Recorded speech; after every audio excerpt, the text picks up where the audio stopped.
എല്ലാവർക്കും നമസ്കാരം. എൻ്റെ പേര് കവിത പ്ലസ് ചാനലിലേക്ക് എല്ലാവർക്കും സ്വാഗതം. മുടിയൊക്കെ വളർന്നു തുടങ്ങി. ഇപ്പോൾ വഴക്കാളിയാണ്. കണ്ണിലോട്ടൊക്കെ വീണ് വഴക്കുണ്ടാക്കിക്കൊണ്ടിരിക്കുകയാണ്.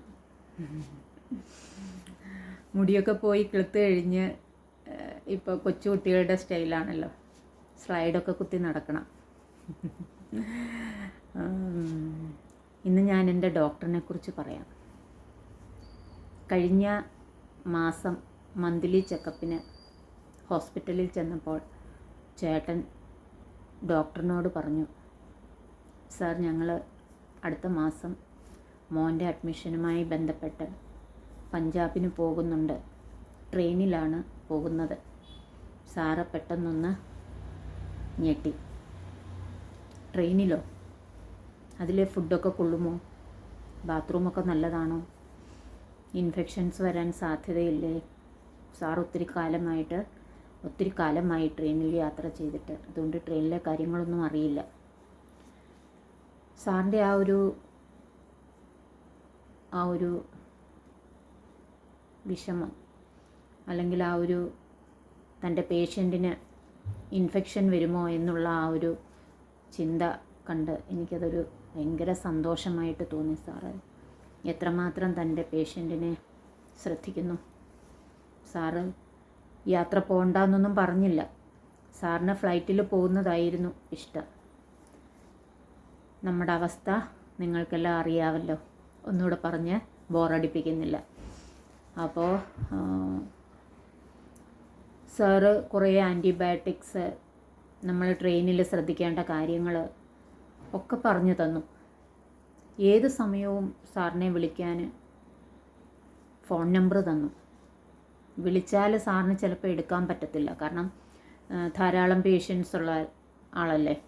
അപ്പം ഏത് സമയവും മെസ്സേജ് ഇട്ടു, സാറ് നോക്കിയിട്ട് അതിനനുസരിച്ചുള്ള മറുപടി പറഞ്ഞു തരാമെന്ന് പറഞ്ഞു. അത് കേട്ടപ്പോൾ വളരെ സന്തോഷം തോന്നി, ഒത്തിരി സന്തോഷം തോന്നി. അമൃത ഹോസ്പിറ്റലിൽ ഹെമറ്റോളജി വിഭാഗത്തിൻ്റെ ഹെഡാണ് ഡോക്ടർ നീരജ് സിദ്ധാർത്ഥ്. സാറിൻ്റെ പേഷ്യൻ്റാണ് ഞാൻ. അപ്പോൾ സാറിൻ്റെ എന്നോടുള്ള ആ കരുതൽ, കാരണം എൻ്റെ അസുഖം ഹൈ റിസ്ക് കാറ്റഗറിയിൽ പെടുന്നതായിരുന്നു. ഭയങ്കര റിസ്ക്കായിരുന്നു. ദൈവത്തിൻ്റെ കരുണ കൊണ്ട് ഉയർത്തെഴുന്നേറ്റ് വന്നതാണ്. അപ്പോൾ ആ ഒരു ചിന്ത ഡോക്ടേഴ്സിനെല്ലാം എന്നെ കാണുമ്പോഴുണ്ട്. അപ്പോൾ ആ ഒരു കരുതൽ, സാറിൻ്റെ ആ ഒരു കരുതൽ എനിക്ക് വളരെ സന്തോഷം തോന്നി. എന്നെ സംബന്ധിച്ച് ഞാൻ എപ്പോഴും പറയും, ഹനുമാൻ സ്വാമി എൻ്റെ കൂടെ തന്നെ ഉണ്ടെന്ന്. എൻ്റെ ഹനുമാൻ സ്വാമി എന്ന് പറഞ്ഞു കഴിഞ്ഞാൽ വിഗ്രഹത്തിൽ കാണുന്നതോ പൂമ്പാറ്റയിലോ കാർട്ടൂണിലോ പടം വരച്ചോ ഒക്കെ കാണുന്ന ആ ഒരു രൂപമല്ല. ഭഗവാന് കാറ്റായും വായുവായും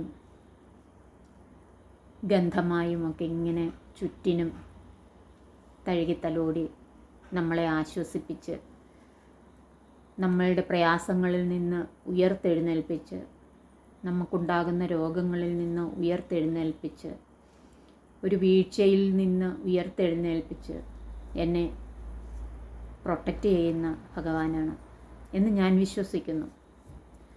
ആ ഒരു വിശ്വാസമാണ് എന്നെ എപ്പോഴും ഉയർത്തിക്കൊണ്ടുവരുന്നത്.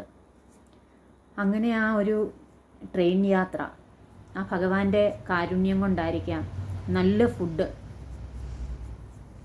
ഇഡലി നമ്മൾ വീട്ടിലുണ്ടാക്കുന്ന അത്രയും വരത്തില്ല, എന്നാലും പൊതുവിൽ നല്ല ഫുഡ്. താലി എന്ന് പറയും, അതായത് ചപ്പാത്തി, ചോറ്, 2-3 കറികൾ, അച്ചാർ, അങ്ങനെ. അതിന് താലി എന്നാണ് പറയുന്നത്. നല്ല ഫുഡാണ്. നമ്മൾ നോർത്തിലോട്ട് ഇവിടുന്ന് ട്രെയിൻ കയറിക്കഴിഞ്ഞാൽ എല്ലാത്തിലും ജീരകമാണ് നിറയെ. ചോറിലാണെങ്കിലും കറികളിലാണെങ്കിലും എല്ലാം ജീരകം നിറയെ അവരിടും. അത് ടേസ്റ്റുള്ളവർക്ക് നല്ല ഫുഡാണ്. പിന്നെ ഞാൻ ട്രെയിനിൽ ശ്രദ്ധിച്ച ഒരു കാര്യം എന്ന് പറഞ്ഞാൽ ബാത്റൂം. അവർ എപ്പോഴും ലോഷൻ ഒഴിച്ച വെള്ളം ഓസിൽ അടിച്ചടിച്ച് കഴുകുന്നുണ്ട്. അതെനിക്കൊരു അത്ഭുതമാണ്. ബാത്റൂമൊക്കെ നല്ല ക്ലീനാക്കി നോക്കുന്നുണ്ടല്ലോ. മിക്ക യാത്രക്കാരും സാധാ ക്ലോസറ്റിലാണ് പോകുന്നത്. വയ്യാത്തവരും ഇരിക്കാൻ ബുദ്ധിമുട്ടുള്ളവരും പിന്നെ ചെറുപ്പക്കാരായ ആൺപിള്ളാരും പെൺപിള്ളാരും ഇവരൊക്കെയാണ് വെസ്റ്റേണിനെ യൂറോപ്യൻ ക്ലോസറ്റിനിൽ പോകുന്നത്. എൻ്റെ ശ്രദ്ധയിൽപ്പെട്ടത്.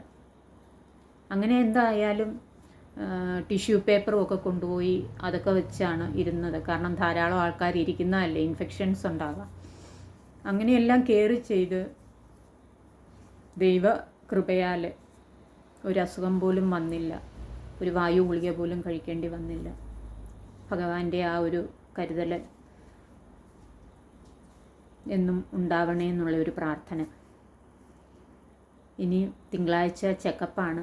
സാറിനെ കണ്ടിട്ട് സംസാരിക്കണം. സാറിൻ്റെ ആ ഒരു കരുതൽ, സാറിൻ്റെ ആ ഒരു പേഷ്യൻറ്റിനോടുള്ള ആ ഒരു സ്നേഹം, അത് സാറിനോട് എപ്പോഴും ആ ഒരു ബഹുമാനം നമുക്കുണ്ടാവും. അതാണ് ഡോക്ടർ നീരജ് സിദ്ധാർത്ഥ്. ഓക്കേ, നമസ്കാരം.